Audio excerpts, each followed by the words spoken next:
Quelques mois après avoir renouvelé sa 208, Peugeot présente la nouvelle génération de son 2008. Le look se veut plus affirmé, plus musclé, dans l'esprit initié par le 3008.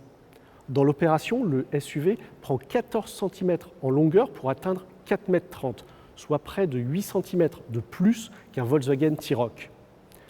Notez que si toutes les finitions seront dotées de phares 100% à LED, cette signature lumineuse spécifique à 3 griffes sera disponible uniquement sur les versions GT Line et GT.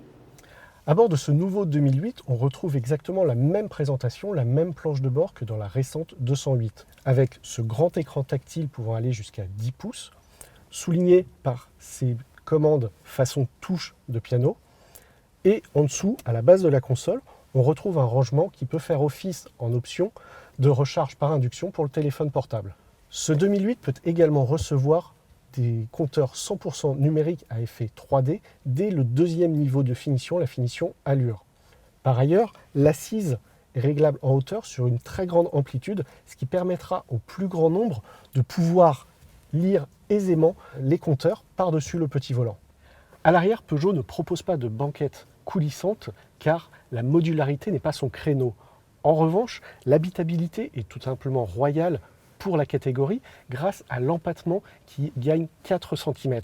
La garde au toit est ici un petit peu limitée car nous avons une version à toit ouvrant panoramique. Les caves à pied sont tout à fait logeables, même si le siège avant est au plus bas. Par ailleurs, dans l'opération, le coffre gagne 10 décimètres cubes pour atteindre 434 décimètres cubes. Comme la récente 208, ce nouveau 2008 sera disponible avec des moteurs thermiques, essence de 100 à 150 chevaux, diesel 100 et 130 chevaux. La boîte automatique à 8 rapports sera au programme. Il sera également disponible dans une version 100% électrique, dont les différences seront minimes par rapport à la version thermique, notamment sur la calandre.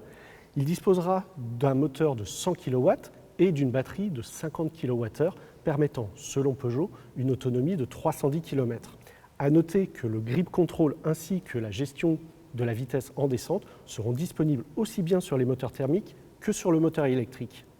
La commercialisation des versions essence et diesel interviendra à la fin de l'année, mais il faudra attendre le printemps 2020 pour disposer des versions électriques.